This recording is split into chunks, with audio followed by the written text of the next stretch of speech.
하나님 말씀 함께 봅니다. 디모데 전서 1장입니다. 신약성경 336페이지입니다. 디모데 전서 1장 12절 말씀부터 16절 말씀까지 우리 교독하겠습니다. 나를 정하게 하신 그리스도 예수 우리 주께 내가 감사함은 나를 총성 때의 여견에게 직분을 맡기심이니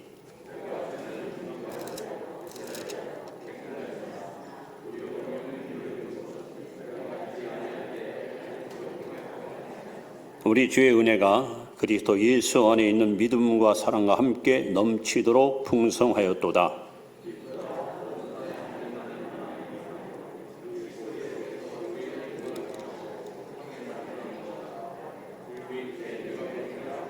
같이 봅니다. 그러나 내가 긍휼을 입은 까닭은 예수 그리스도께서 내게 먼저 일제 오래 참으심을 보이사 후에 주를 믿어 영생 있는 자들에게 본이 되게 하려 하심이라. 아멘. 참 잘하셨습니다. 늘 믿음으로 승리하시 바랍니다. 인사합시다.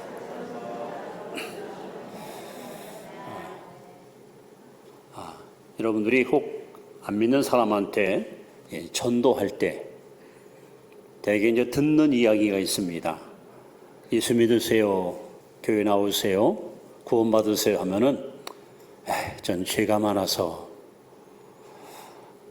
전 허물이 많아서, 아니면 아직도 제가 술, 담배를 끊지 못해서 우리 가족들이 조상신한테 숭배하는 제사를 하기 때문에 뭐 이런저런 이유 때문에 교회를 못 나오겠다, 신앙생활을 못하겠다 하는 사람들이 있습니다. 그런데 예수님이 땅에 오신 목적은 천사를 혹은 의인을 흠없는 사람을 데리러 온 것이 아닙니다. 마태복음 9장 12절 13절에 보시면 예수님이 땅에 오신 목적을 분명하게 말씀하지요. 나는 의인을 부르러 온 것이 아니라 죄인을 불러 구원고자 하시니라. 여러분, 교회는 천사가 모인 공동체가 아닙니다. 사람들은 흔히 예수 믿는 사람들은 양심도 깨끗하고 마음도 정직하고 조금도 부족함이 없는 온전한 사람이 모인 것이라고 그렇게 생각합니다. 고마운 말이지만 사실은 죄인들이 모여서 예수 믿고 새 사람으로 거듭나는 것이 바로 교회입니다. 여러분, 기독교는 이 불완전한 인간, 허물 많은 인간을 완전하게 하나님이 쓰시는 것이 바로 기독교의 핵심이고 진리입니다. 여러분, 성경을 관심 있게 읽어보세요. 자, 노아가 어떤 인물입니까? 창세기 6장 8절에 보시면 노아는 의인이요 당세의 완전한 자라. 저가 하나님과 동행했으며, 이렇게 노아를 하나님이 멋지게 여러분 소개하거든요. 그러나 노아는 안타깝게도 홍수 이후에 포도농사를 짓고 포도주에 취해서 벌거벗은 몸으로 장막에 누워있다가 함이라는 아들에게 수치와 부끄러움을 그대로 노출시킨 약점을 갖고 있었습니다. 그야말로 얼마나 자식한테 부끄럽고 창피스러운 일입니까? 우리가 너무도 잘 아는 아브라함, 믿음의 조상이죠. 복의 근원입니다. 대단하다, 모두가 다 부러워할 만큼 훌륭한 신앙의 인물입니다. 그러나 실상 아브라함은 거짓말장의 조상이었습니다. 자기 목숨 부자기 위해서 자기 부인에게 여보 당신 나보고 오빠라고 불러 하면서 어디 가든지 아내를 세뇌시켜서 자기 목숨을 살리기 위해서 아내를 이용했던 참으로 부끄러운 인격의 사람이 바로 아브라함입니다. 여러분, 야곱은 어떻습니까? 12아들을 둔 12지파의 조상이었지만 이 사람은 얼마나 속임수에 능합니까? 아버지도 속이고 형도 속이고 얼마나 간사하고 이중적 성품을 갖고 있는 사람이 야곱이었습니다. 그런데 하나님이 사람을 너무도 귀하게 축복하시고 들어주셨습니다. 모세는 어떻습니까, 여러분? 그야말로 구약 성경의 가장 위대한 인물이 모세 아닙니까? 창세기, 출애굽기, 레위기, 민수기, 신명기 5권의 성경을 기록할 만큼 대단한 실력과 시력이 뛰어난 인물입니다. 그러나 실상 모세는 사람을 때려 죽인 살인자였습니다. 분노를 참지 못해서 격분해서 사람을 쳐 죽인 그런 아주 급격한 성품의 소유자였습니다. 여러분, 베드로는 그야말로 신약 성경에서 반석 같은 믿음의 사람 아닙니까? 그러나 베드로가 얼마나 허물이 많습니까? 결정의 순간에 예수님을 부인하고 죽이려고 도망가는 비겁쟁이로, 그렇게 성경은 베드로의 실수를 여실히 보여주고 있습니다. 예수님이 사랑했던 야고보, 요한은 형제지간인데 성격이 얼마나 잔인하고 얼마나 급한지 오죽하면 예수님이 별명을 지어줬어요. 우리의 아들. 여러분, 대낮에 갑자기 천둥 번개 치면서 구릉 하고 우리가 치잖아요. 그렇게 성격이 언제 폭발할지 모르는 허물과 약점을 가진 사람들이 바로 야고보와 요한이었습니다. 여러분, 오늘 제가 결점을 선용하는 하나님, 이런 제목을 가지고 말씀 전하는데, 결점이라는 단어가 국어사전에 보니까 잘못되거나 부족하여 완전하지 못함, 이런 뜻입니다. 즉 우리 인간은 하나님 보시기에 허물이 많고 실수가 많고 결점이 많은 인간입니다. 하나님은 바로 이런 사람들을 오히려 하나님의 도구로 사용하신 하나님이십니다. 그래서 고린도전서 1장 27절에 보시면은 하나님이 사람을 부를 때에 그 선택의 기준이 너무나도 놀랍습니다.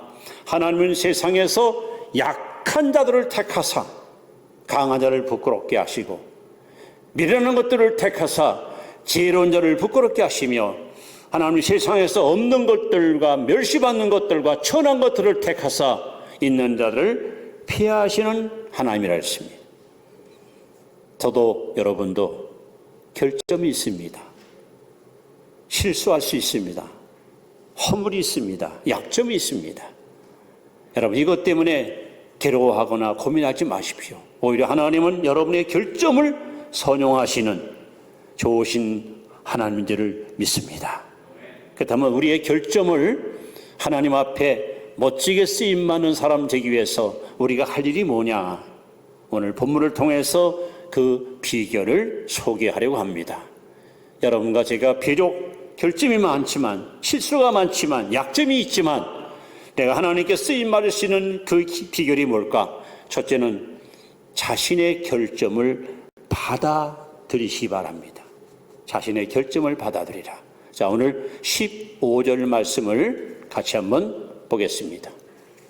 시작. 믿보다 모든 사람이 받을 만한 이 말이요, 그리스도 예수께서 죄를 구원하시려고 세상에 임하셨다 하였도다. 죄인 중에 내가 괴손이다. 이게 누구 한 말인지 아세요? 바울의 말이에요. 나는 죄인의 우두머리다. 나는 죄인의 괴수다. 이게 얼마나 기가 막힌 얘기입니까? 아마 다른 사람 같았으면 나 죄 없어, 나 깨끗해, 나 정직한 사람이야, 나 율법을 지켰고 뜻대로 살았어, 네가 뭘 알아, 내가 얼마나 정직한데, 이렇게 자신의 업적을 드러냈을 텐데, 바울은요, 놀랍게도 자기 믿음의 아들 디모데에게, 믿음의 아들 디모데야, 나는 죄인 중에 우두머리다, 나는 죄인 중에 괴수다, 자신의 결점을 인정하는 거예요. 이 얼마나 놀라운 겸손의 모습입니까? 우리가 창세기 3장을 보시면 아담이 하나님 앞에 불순종하고 범죄한 이야기를 볼 수 있습니다. 때로는 아담이 잘못한 것은 먹지 말라는 선악과를 따먹은 것보다 더 나쁜 것이 있습니다. 선악과를 따먹은 후에 아담의 태도입니다. 하나님은 아담을 찾아오셨습니다. 용서하려고, 다시 받아주려고. 그러면서 하나님이 물었습니다. 아담아, 먹지 말라는 선악과를 먹었느냐 할 때, 만약에 아담이 그때 자신의 결점을 하나님께 솔직히 드러냈다면, 하나님 용서해 주세요. 하나님께서 동산에 있는 모든 열매를 임의로 먹으라 하셨죠. 근데 이것저것 먹다 보니까 갑자기 유혹이 생겼어요. 선악과를 보는 순간에 따먹고 싶은 욕망이 생겼습니다. 해서 제가 그만 욕심이 생겨 잘못하여 선악과를 먹었습니다. 하나님 용서해 주세요. 이랬으면 얼마나 좋아요.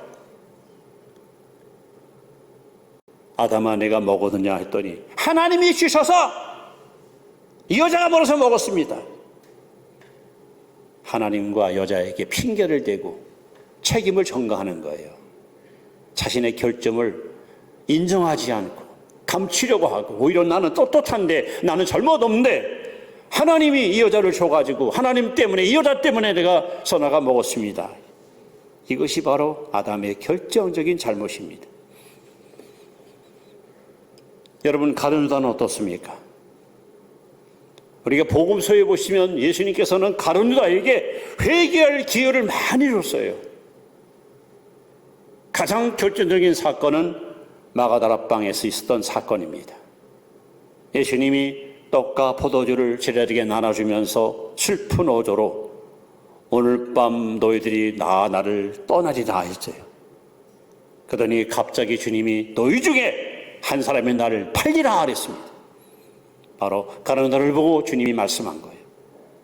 그때 유다가 막 무릎 꿇고 주님 용서하세요. 용서하세요 했으면 얼마나 좋아요. 주여 나니까? 야, 사람이 얼마나 감사합니까? 이미 제사장 만나가지고 거래 다 끝냈어요. 은 30냥에 예수님 넘겨주겠다고 다 거래 끝나고 나서 시집을 뚝 떼고 주님 나니까? 얼마나 사람이 음흉하고 이중적이고 표리부동한 마스크를 쓴 사람입니까? 결국 가룟 유다는 성경에 나오는 인물 중에 가장 비극의 주인공으로 자살해 죽고 창자가 터져 나오는 그야말로 태어나서는 안 될 불행의 대명사가 가룟 유다입니다. 반면에 여러분 다윗은 얼마나 위대합니까? 우리는 흔히 다윗 하면은 용맹스러운 왕, 소년 시절 때 골리앗을 한 방에 쓰러뜨리고 위기에 처한 민족을 구원시킨 이스라엘의 위대한 용맹스러운 소년으로 우리는 그를 칭송하고 있습니다. 더 나아가서 전쟁에 나서 한 번도 패한 적이 없는 굉장한 위대한 장군이고 명장이며 또 음악가고 시인이고 하나님을 누구보다도 사랑했던 사람, 우리는 그렇게 다윗을 여러분 인정하고 그렇게 칭찬하고 있습니다. 근데 다윗의 위대함은 거기 있는 것이 아니에요. 다윗이 정욕의 눈이 어두워 사랑하는 부하 우리아를 죽게 하고 그 아내를 뺏어갔습니다. 왕이 한 일을 누가 아무도 말하지 못할 때 별로 이름 없는 손자 나단이 다윗에게 찾아와서 왕에게 놀랍게도 당신이 바로 그 사람이요! 하고 다윗의 죄를 지적할 때 다윗의 결점을 딱 찍어낼 때 야 임마 네가 봤어? 감히 여기 어딘데 어디 나와서 왕이 나에게 함부로 하니까 손가락질을 하고 이럴 수 있는 사람이야 되게 사람. 다윗은 그 자리에서 그냥 팍 꼬꾸라집니다. 내가 범죄했나이다. 내가 죄를 지었나이다. 다윗은 자기의 결점을 숨기지 않았습니다. 하나님 앞에 그대로 다 토해냈습니다. 하나님 그러니까 다윗을 사랑하시고 그래 하나님이 다윗을 더 쓰신 거예요. 여러분 하나님 앞에 귀하게 쓰임받게 원하신다면 자신의 약점, 자신의 실수 자꾸 감추려 가지 마시고 은폐하지 마시고 하나님 앞에 여러분 정직하고 아주 진솔하게 하나님 저는 이것이 약점입니다. 저는 이것이 항상 저에게 큰 장애물입니다. 제게는 이런 결점이 있습니다. 여러분의 결점을 받아들이세요. 용납하세요. 그래야 하나님께서 우리를 더 귀하게 쓰시는 것입니다. 그래서 예수님께서 제자들에게 이런 교훈을 하시죠. 길을 지나다가 한 어린아이를 품에 안고 제자들이 막 서로 논쟁을 했어요. 천국에서 누가 큽니까? 서로 내가 높다 네가 높다 할 때 어린아이를 앞에 놓고 마태복음 18장 3절에 너희가 돌이켜 어린아이와 같이 되지 아니하면 결단코 천국에 들어가지 못하리라 그랬어요. 여러분, 어린아이의 특징이 뭡니까? 어린아이들에게는 우리 갖지 못하는 장점이 있습니다. 첫째는 신뢰성. 아이들은 뭐든지 다 잘 믿어요. 누가 말해도 그걸 그대로 받아들이고 믿어버려요. 또 단순성. 애들은요, 따지거나 묻지 않아요. 액면 그대로 모든 것을 인정하고 시인하고 포용하는 것이 아이들입니다. 세 번째는 개방성. 아이들은 마음의 문을 닫질 않아요. 기쁨은 기쁜 대로, 슬픔은 슬픈 대로 그대로 드러냅니다. 그러나 어른들은 안 그렇잖아요.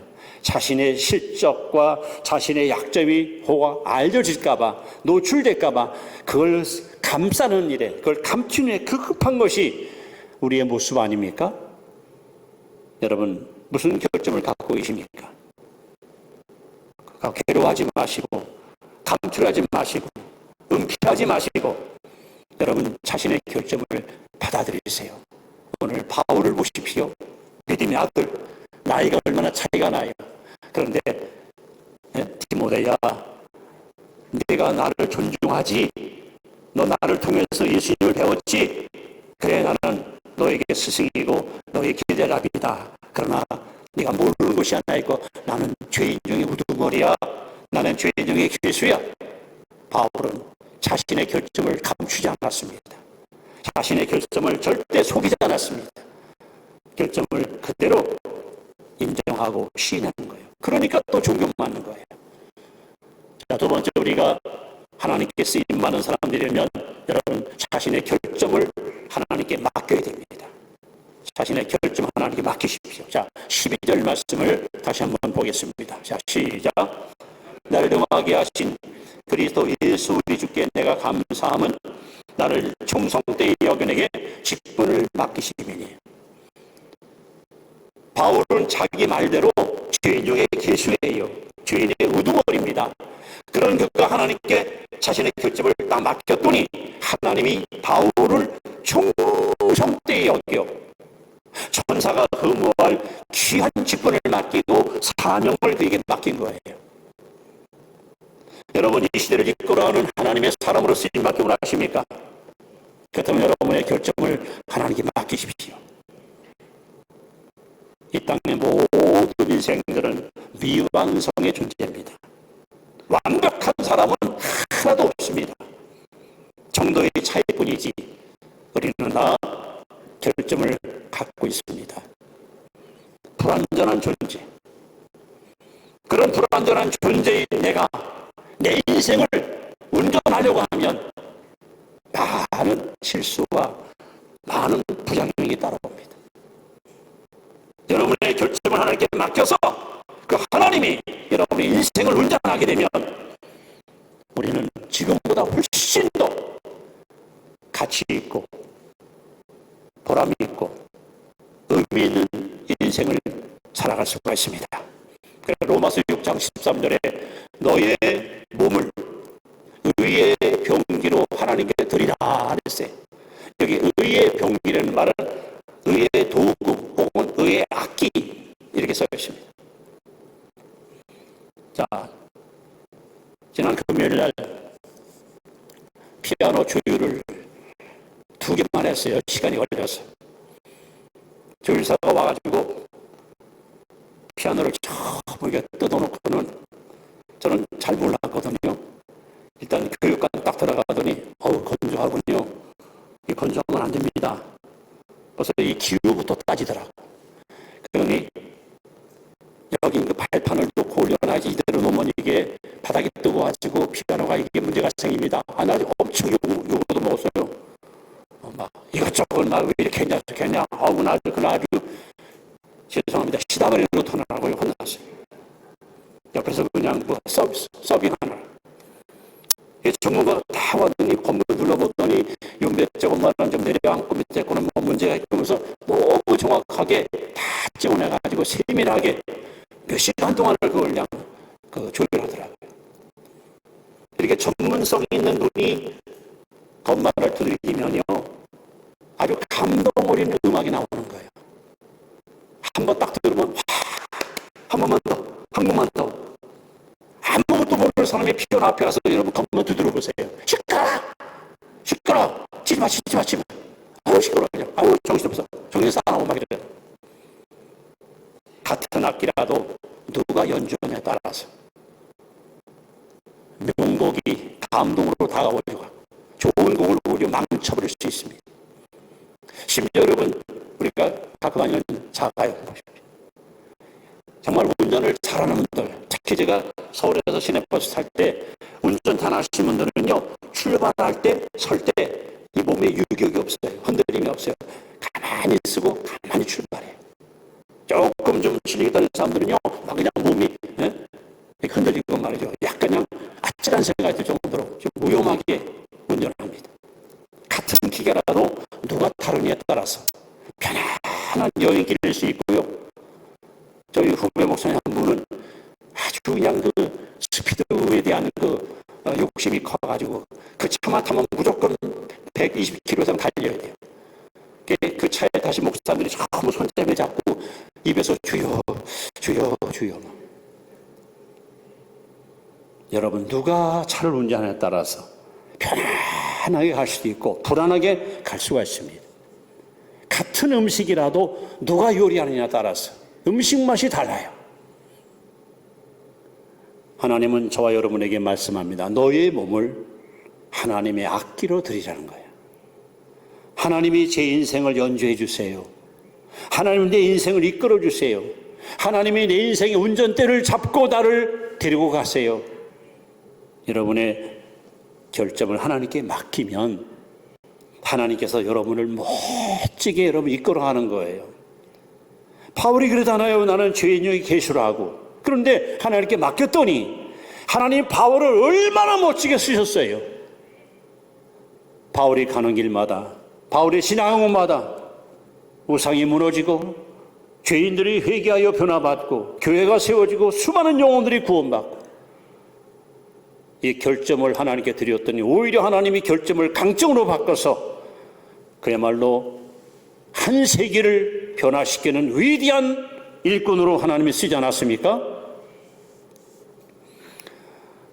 야곱이 야복강가에서, 야복이라는 말 이제 비우다 하는 말인데 진짜 마음을 비우고 욕심을 비우고 천사와 씨름하다가 하나님이 이름을 바꿔렸습니다. 너 지금부터는 사기꾼이 아니라 하나님의 백성, 다시 말하면 하나님이 다스리신다. 이게 이스라엘이에요. 야복강가에서 하나님 만나기 전까지는 야곱은요 자신 인생의 주인이었습니다. 내가 원하는 것 다 했고 갖고 싶은 거 다 가졌고 그렇게 살았더니 뭐예요? 엉망진창이에요. 인생이 주위 사람들을 피곤하게 만들어요. 가족들한테 상처를 주고 실망을 줬어요. 그런 형편없는 사기꾼 같은 야곱이가 이제 마음을 비우고 하나님이 그 인생을 다스리면서부터 야곱의 생애는 완전히 바뀝니다. 모든 사람한테 존경받고 신뢰받고 인정받는 멋진 인격과 영상의 사람으로 하나님이 그를 쓰지 않습니까? 우리가 잘 아는 모세 보십시오. 40세 나이에 사람을 때려 죽인 살인자가 돼요. 얼마나 혈기가 왕성했던 사람입니까?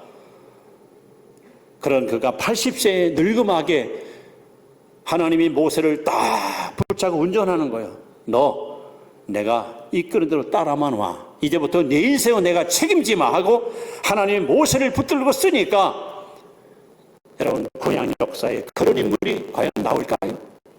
하나님이 모세를 통해서 얼마나 놀라운 기적을 행하시고 능력을 하나님이 땅에 드러냈습니까? 오늘 저와 여러분들은 허물이 많습니다. 결점이 있습니다. 남이 알까봐 부끄러운 약점도 있습니다.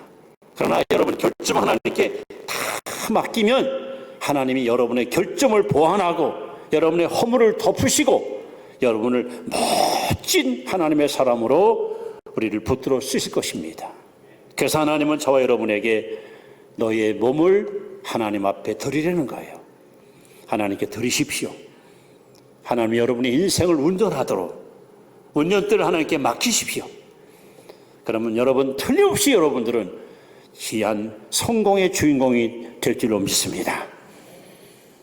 자, 세 번째, 우리는 하나님께 쓰임받는 사람 되기 위해서는요, 여러분, 결점을 위해서 기도해야 됩니다. 자신의 결점을 위해서 기도해야 됩니다. 자, 고린도후서 12장 8절에 보시면 바울이가 이제 자신의 결점에 대해 기도했던 내용이 나옵니다. 한번 읽어봅니다. 시작.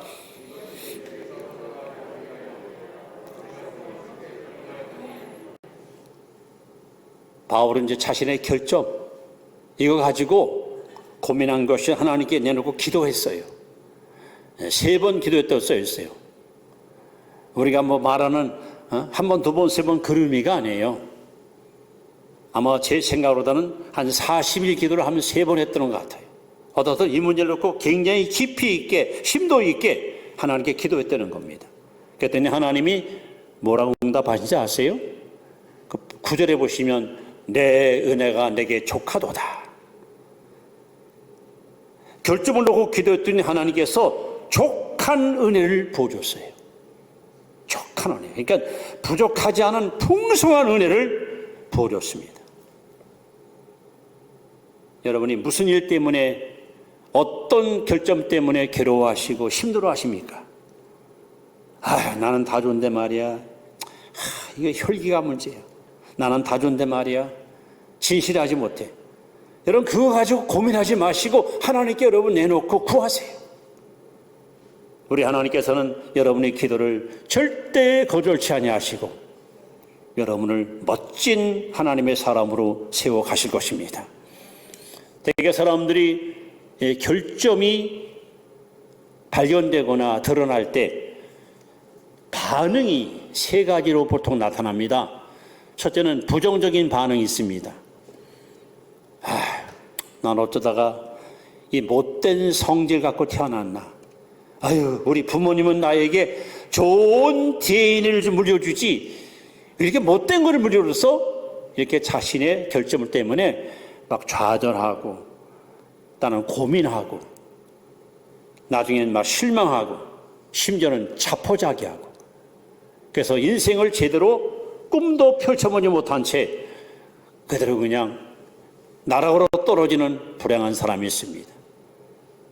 반면에 결점이 드러날 때 책임 회피형 사람들이 있어요. 부모에게 책임을 돌립니다. 가족한테 책임을 돌립니다. 혹은 나는 본래 이런 사람 아닌데 이 회사에 와서 못된 것들과 같이 있다 보니까 내가 이렇게 물들었다. 이게 공동체에다 책임을 돌립니다. 나쁜 환경 때문에 나쁜 사람 만나는 바람에 내가 이렇게 못된 사람 됐다. 이렇게 책임 회피형 사람이 있습니다. 그런데 우리 그리스도인들은 긍정적 반응을 가져야 됩니다. 긍정적. 바울처럼 결점을 인정하고 또 결점을 수용하고 그 결점 하나님께 가지고 와서 기도하고 그래서 믿음으로 이것을 개선해가고 변질시키고 하나님 기뻐하는 모습으로 우리가 성장하고 발전하고 나아가야 됩니다. 그래서 사도 바울은 자신의 결점 때문에 기도해서 이제 변화를 받아요. 그러더니 그의 고백이 성경에 이렇게 기록되어 있습니다. 고린도서 2장 16절에 보시면 바울은 이렇게 고백합니다. 우리가 그리스도의 마음을 가졌느니라. 결점이 있을 때는 자신의 약점, 결점 때문에 괴로워하고 막 이것 때문에 힘들어하던 바울이가 이 결점이 보완되고 바뀌면서 나는 예수 마음을 가졌다. 이제는 내 마음이 아니라 주님 마음을 가졌다. 이렇게 당당하게 그는 고백합니다. 또 고린도서 11장 1절에 보시면 고린도 교회를 향해서 내가 그리스도를 본받은 것과 같이 너희도 나를 본받는 자가 되라. 저는 이 말이 너무 멋있어요. 도대체 어떻게 신앙생활을 했으면 이렇게 당당하게 내가 예수님 본받았으니까 너도 나 본받아. 여러분이 자녀들한테 이렇게 말할 수 있습니까? 여러분 후배들한테 이렇게 말할 수 있습니까? 결점을 강점으로 바꾸던 바울의 고백입니다. 갈라디아 2장 20절에는 또 바울은 말하죠. 이제는 내가 사는 것이 아니요 오직 내 안에 예수께서 사는 것이라. 이제는 내 안에 나는 없어. 내 안에 예수만 있어. 이것이 결점을 선용했던 바울의 위대한 신앙 고백입니다. 이제 말씀을 마무리하려 합니다. 그래서 멀지 않은 거면 대청댐, 여러분 혹시 아십니다. 대청댐. 이 대청댐 공사할 때 이제 물을 막는 그 배관, 거기 공사할 때 암석 큰 바위가 발견돼 가지고 이제 이것 때문에 고민이 생긴 거예요. 이거 폭파할 것이냐, 이걸 어떻게 처리할 것이냐. 그야말로 난공사가 막 됐어요. 난공. 머리를 맞대고 이 큰 바위를 어떻게 할까 고민하다가 이렇게 합시다. 그래서 인부들을 많이 동원해서 그 걸레를 가지고요, 바위에 묻은 물기를 다 닦아내고 거기다 이제 콘크리트를 타설했어요. 거기다가 이제 댐을 세웠더니요, 진짜 그냥 너무 튼튼한 댐이 세워진 거예요. 쓸모없다고 생각했던 바위 덩어리가 오히려 웅장한 댐 공사에 큰 든든한 기초가 됐어요. 여러분의 약점, 여러분의 결점 갖고 고민하지 마십시오.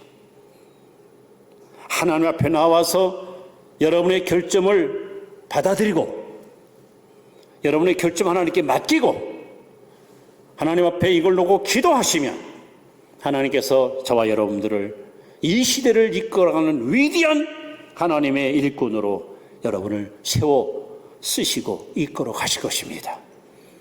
바울에게 만났던 하나님, 바울을 변화시킨 그 하나님은 동일하신 하나님이십니다. 지금도 여러분과 저를 찾아와서 여러분의 결점을 선용하시는 이 좋으신 하나님을 여러분 믿고 의지하고 신뢰하기를 주의 이름으로 축원합니다.